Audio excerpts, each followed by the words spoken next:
প্রথমে আপনারা ভিডিওটি দেখুন, তারপর বলছি। 3টে স্টেশন পর সূর্যপুর স্টেশনে একটা ছোট নাবালিকা, এইটুকু শিশু, ফুলের মতো শিশু, 11 বছরের মেয়েকে হত্যা করা হয়েছে।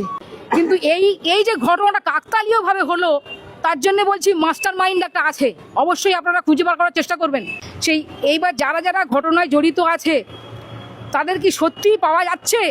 আমি নিজে গিয়ে ঘুরে এলাম, সেখানে পাড়ার অনেক মানুষ বলছে যে অনেকগুলো নাম নাকি মানে এমনি ফাঁসানো হচ্ছে। তারা সাধারণ ঘরের ছেলেরা তাদেরকে কিন্তু ফাঁসানো হচ্ছে। হ্যাঁ, যেমন এই প্রভাস মণ্ডল, কয়েকটা নাম বললো, দিবাকর সর্দার, বলছে এরা তো মাছ ব্যবসায়ী, হ্যাঁ, গাড়ি চালিয়ে খায়, তো এরা তো ভয় পেয়ে পালিয়ে যেত যদি ঘটনাটা ঘটতো। পুলিশ ক্যাম্প ওখানে সামনে আছে, পুলিশ ক্যাম্পের সামনেও রীতিমতো মাছ বিক্রি করছে সেই ঘটনার দিনেও। তাহলে হঠাৎ করে রাতেরবেলা সে যখন ঘুমাচ্ছিল তাকে নাকি তুলে আনে, তো তারা কেঁদে পড়ছে। আমি সেই ভিডিও আপনাকে দেখাতে পারি। তারা আমাকে ধরে বলছে, দিদি আমাদের ছেলেকে বাঁচান। প্রত্যেকটা, শুধু ঘরের পরিবারের লোকজন নয়, প্রতিবেশীরা বলছে যে এই ছেলে একবারে নির্দোষ। ওর একটা নিজের 10 বছরের না 12 বছরের বললো মেয়ে আছে, ও কখনো এই কাজ করতে পারে না, করলে পালিয়ে যাবে। তাহলে এইভাবে আমরা বলছি যে সত্যি তদন্ত হোক, যে মাস্টার মাইন্ড কাজ করছে বিভিন্ন জায়গাতে ধর্ষণ খুন করাচ্ছে, সেই মাস্টার মাইন্ডটাকে ধরানো হোক। মৃত্যু হলো প্রভাসের, এই বিষয়টা কিভাবে দেখছেন আপনি?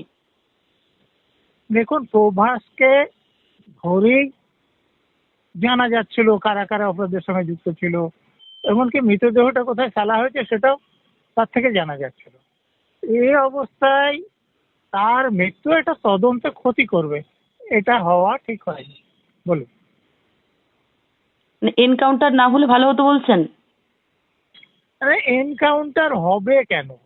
তিনি একজন ধর্ষণ খুনের আসামি, তাকে যদি সেই ক্রাইম সিনে নিয়ে যায় তাহলে কোর্টের থেকে অর্ডার নিয়ে তাকে হ্যান্ডকাপ করিয়ে কোমরে রশি বেঁধে নিয়ে যাবে, তো পালানো যাওয়ার তার সুযোগ থাকবে কেন? পালাতে পারে বা এরকম কোনো অবস্থার সৃষ্টি করার সুযোগ দেওয়া হয়েছে কেন? দেখুন, আমি তো বলছি যে তাকে মেরে ফেলার ফলে তদন্ত ক্ষতিগ্রস্ত হলো। কারা কারা আরো যুক্ত ছিল, কি জন্য হয়েছিল, অনেক কিছু জানার বাকি ছিল, এবং সে তো বলছিল। সে মৃতদেহটা কোথায় ফেলা হয়েছে সেটাও সে দেখিয়ে দিয়েছে। তো তাকে খুন করে দেওয়া মানে তো তদন্তের ক্ষতি করা। अभी बात आई समझ में? अगर अभी भी नहीं समझे तो ये गोमूत्र और गोबर की असर है। अरे भाई, थोड़ा सा सोचिए, दिमाग किस लिए है? এরকম নানান ধরনের এবং নানান বিষয়ের নতুন নতুন ভিডিও দেখার জন্য আমাদের চ্যানেলটি সাবস্ক্রাইব করুন আর বেল আইকনটি প্রেস করুন, তাহলেই নোটিফিকেশন পেয়ে যাবেন। সবাই ভালো থাকবেন, ধন্যবাদ।